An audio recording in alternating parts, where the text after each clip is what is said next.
আব্দুল মালেক primary এডুকেশনের পক্ষ থেকে সকল শিক্ষার্থীদের আন্তরিক শুভেচ্ছা ও সালাম। আসসালামু আলাইকুম ওয়া রাহমাতুল্লাহি ওয়া বারাকাতুহু।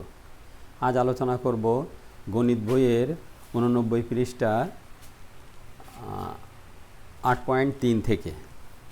এখানে দেওয়া আছে নিচেই যে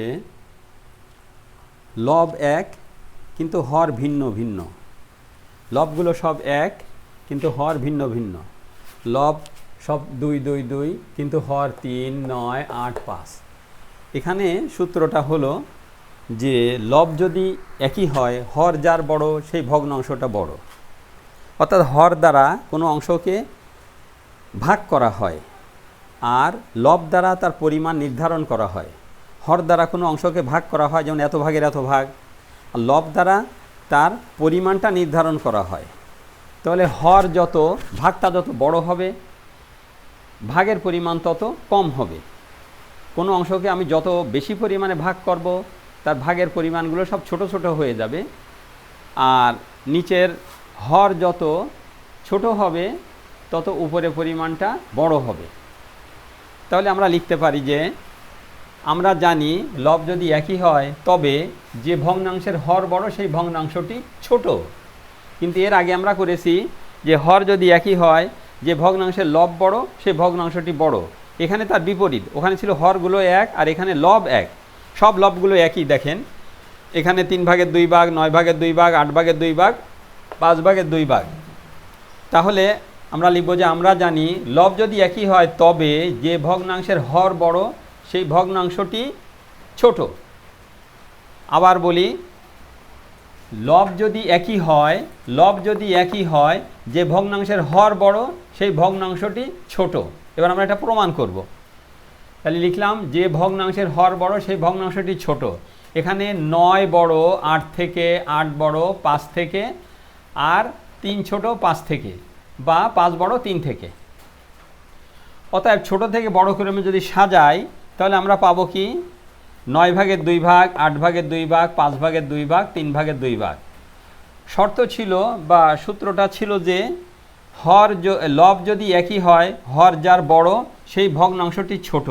তাহলে এখানে হর বড় কোনটা? বড় 9, বড় তার চেয়ে ছোট 8। আর তাহলে 8 বড় 9 থেকে, আর 9 বড় 8 থেকে, 8 বড় 5 থেকে, আর 3 ছোট 5 থেকে, বা 5 বড় 3 থেকে। তাহলে যেটা বড় হবে সেটা ছোট। এখানে দিয়েছিলাম এগুলোকে বড়, কিন্তু যখনই উপরে লবগুলো বসায় দিলাম, লবগুলো দিলাম, তখন কিন্তু এই 9 ভাগের 2 ভাগটা ছোট হয়ে গেল। এখানে কিন্তু 9 বড়, কিন্তু যখনই উপরে লব সবগুলো 2 তখন কিন্তু 9 ভাগের 2 অংশটা ছোট হয়ে গেল। কি করে আমি একটু এখানে আপনাদেরকে দেখাই। এখানে করেছি 3টা ভাগ, সব পরিমাণ একই, 1 2 3। তাহলে 3 ভাগের 2 ভাগ। এখানে 9 ভাগ, 1 2 3 4 5 6 7 8 9। এখানে 9 ভাগের 2 ভাগ রং করেছি। এখানে 1 2 3 4 5 6 7 8। এখানে 8 ভাগের 2 ভাগ রং করেছি। এখানে 5 ভাগ, 1 2 3 4 5। সমান পরিমাণ কাগজ বা সমান পরিমাণ জায়গা, সমান পরিমাণ ফিতা নিয়ে তাকে যদি আপনারা এভাবে ভাগ করেন, যে এখানে এটুকু হলো 5 ভাগের 2 ভাগ রং করা হয়েছে, 8 ভাগের 2 ভাগ রং করা হয়েছে, 9 ভাগের 2 ভাগ রং করা হয়েছে, আর 3 ভাগের 2 ভাগ রং করা হয়েছে। শর্ত অনুযায়ী হর যার বড় সেই ভগ্নাংশটি ছোট। এখানে দেখেন, এখানে এই হরটা সবচেয়ে বড় 9, তাই এখানে এটা সবচেয়ে ছোট। তারপরে 8, এখানে দেখেন এই 9-এর তুলনায় 8 আরেকটু বড়, তাহলে 9-এর তুলনায় 8 একটু বড়, তাই এই অংশের চেয়ে এই অংশটা আরেকটু বড়। এরপরে আছে 5, তাহলে পরিমাণ কিন্তু একই, এটা 5টা ভাগ করা, তার 2 অংশ রং করা হয়েছে, তার 2 অংশটা আরও বড়। আর ওই একই পরিমাণ জায়গা বা কাগজ বা ফিতাকে 3টা ভাগ করে তার 2 ভাগ রং করা হয়েছে, তাহলে এই অংশটা সবচেয়ে বড়। তাহলে লব যদি একই হয়, হর যার বড় সেই ভগ্নাংশটি ছোট, আর হর যার ছোট সেই ভগ্নাংশটি বড়। এখানে হর ছোট 3 সবচেয়ে বড়, তারপরে একটু বড় 5, তাহলে 3-এর চেয়ে 5 একটু ছোট, আর তারপরে 8 ভাগের 2 ভাগ এখানে আরেকটু ছোট, আর 9 ভাগের 2 ভাগ এখানে আরও ছোট। তাহলে আমি আবার বলি, লব যদি একই হয়, হর যার ছোট সেই অংশটি বড়। এখানে সবচেয়ে বড় এইটা, তার চেয়ে বড় একটু ছোট এইটা, তার চেয়ে একটু ছোট এইটা, তার চেয়ে একটু ছোট এইটা। তাহলে এখানে সবচেয়ে ছোট হচ্ছে 9, 9 ভাগের 2 ভাগ সবচেয়ে ছোট, 8 ভাগের 2 ভাগ তার চেয়ে বড়, 5 ভাগের 2 ভাগ তার চেয়ে বড়, 3 ভাগের 2 ভাগ সবচেয়ে বড়। তাহলে এখানে দেওয়া ছিল যে ক্রমানুসারে সাজাও, ক্রমানুসারে সাজাও মানে পরপর ক্রমে ক্রমে সাজাতে হবে। তাহলে এখানে আমরা যদি লিখেছি যেটা এখানে চেয়েছি যে সবচেয়ে বড় কোনটা সেইটা আগে, আর যদি ছোটটা দেওয়া হয় তাহলে এইটা আবার এখানে আসবে, এইটা এখানে, এইটা এখানে ইত্যাদি। যে তাহলে এখানে আমাদেরকে লিখতে হবে যে হর যদি লব যদি একই হয় তবে হর যার বড় সেই ভগ্নাংশটি বড়, এটা লিখতে হবে এখানে। তাহলে যদি এমন থাকে, আমরা আগেরটা দেখালাম যে ছোট থেকে বড় ক্রমে সাজাও, এবার লিখছি যে বড় থেকে ছোট ক্রমে সাজাও। তাহলে বড় কোনটা হবে? যে আমরা জানি যে ভগ্নাংশের লব, আমরা জানি ভগ্নাংশের লব যদি একই হয়, লবগুলো যদি একই হয় তবে যে ভগ্নাংশের হর ছোট সেই ভগ্নাংশটি বড়। আর আগের বার দিছিলাম যে ভগ্নাংশের হর বড় সেই ভগ্নাংশটি ছোট।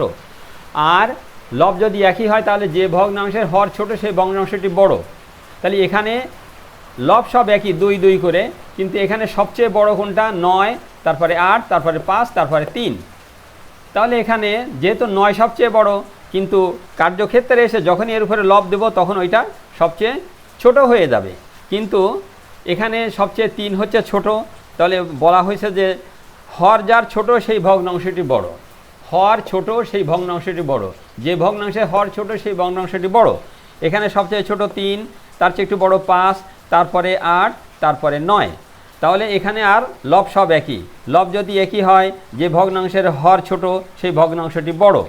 তাহলে এখানে অর্থাৎ বড় থেকে ছোট ক্রমে সাজিয়ে পাই, বড় থেকে ছোট ক্রমে সাজিয়ে পাই 3 ভাগের 2 ভাগ সবচেয়ে বড়, 5 ভাগের 2 ভাগ তার চেয়ে একটু ছোট, 8 ভাগের 2 ভাগ তার চেয়ে একটু ছোট, 9 ভাগের 2 ভাগ তার চেয়ে একটু ছোট।